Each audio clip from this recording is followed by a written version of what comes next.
ও আল্লাহ, এইটুকু বাচ্চাকে বেগমপুরের রাস্তায় কে ফেলে দিয়ে গেল? ও মা, এ তো একটা ফুটফুটে মেয়ে। চল, আজ থেকে তোর নাম মমতাজ, আমি তোকে মানুষ করব। আমার সন্তান কোথায় কৃষ্ণ? তুমি মৃত সন্তানের জন্ম দিয়েছো বাসন্তী। আমি সব বুঝতে পেরেছি। তুমি বলেছিলে আমার মেয়ে হলে তুমি রাস্তায় ফেলে দিয়ে আসবে।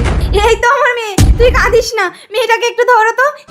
বাসন্তী, আপনার আঙ্গুলটা কি সত্যি পচে যাবে আমার এই পবিত্র কোরআনকে? একটা লাইক, একটা কমেন্ট আর একটা শেয়ার করলে কমেন্টে বলেন আমি ব্যাগ দিয়ে আসবো ইনশাল্লাহ।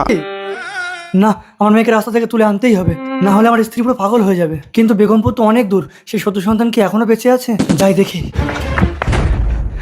আমার সন্তান, এটাই তো বেগমপুর, এখানে আমার সন্তান ছিল। ও দিদি, এখানে একটা ছোট সন্তান ছিল, আপনি দেখেছেন? না তো। আমার ছোট্ট মেয়েটাকে কে নিয়ে গেল? যে আমার মেয়েকে খুঁজে দেবে আমি তাকে 50 লক্ষ টাকা দেবো। 50 লক্ষ টাকা?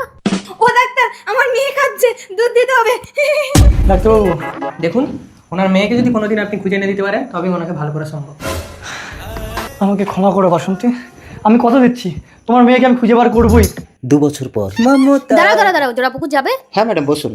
দাও তোমার মেয়েকে আমার কাছে দাও। এইটুকু মেয়েকে নিয়ে ভ্যান চালাচ্ছ কেন? এর মা কোথায়? আমি এখনো বিয়ে করিনি ম্যাডাম, তাহলে এই মেয়ে কার? আমি একে রাস্তায় কুড়িয়ে পেয়েছি। কোথায় পেলে? 2 বছর আগে বেগমপুরের রাস্তায়। বেগমপুর? হ্যাঁ ম্যাডাম। যে আমার মেয়েকে খুঁজে দেবে আমি তাকে 50 লক্ষ টাকা দেবো। তুমি তো বিয়ে করোনি, বাচ্চাটা আমাকে দেবে, তোমাকে অনেক টাকা দেবো। ধ্যান থেকে নামুন। যা বলেছেন আর একবারও বলবেন না। মমতাজ আমার কলিজা।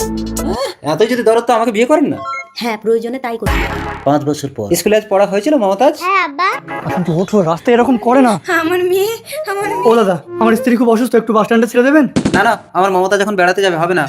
আমার মেয়ে। বাসন্তী ওঠো, বাসন্তী, কি যে করি। আরে এই তো আপনি, আপনাকে আমি 5 বছর ধরে খুঁজছি। আপনার মেয়ের সন্ধান পেয়েছি। কি বলছেন? কোথায় কোথায় আমার মেয়ে? এক্ষুনি আপনার মেয়েকে ভ্যানে করে লোকটা ওইদিকে নিয়ে যাচ্ছে। দাঁড়াও, আমার মেয়ে। আব্বা, এরা ওই মেয়ের বাবা মা। না না, আমি আমার মমতাজকে দেবো না। আপনার আল্লাহ তো আপনাকে অনেক বড় মন দিয়েছে, আমার স্ত্রীর জন্য একটু ভাবুন প্লিজ। আমার মেয়ে। আমার স্ত্রীটা তাহলে ভালো হয়ে যাবে। আর আমার মমতাজকে নিয়ে গেলে ও যে আমাকে ছাড়া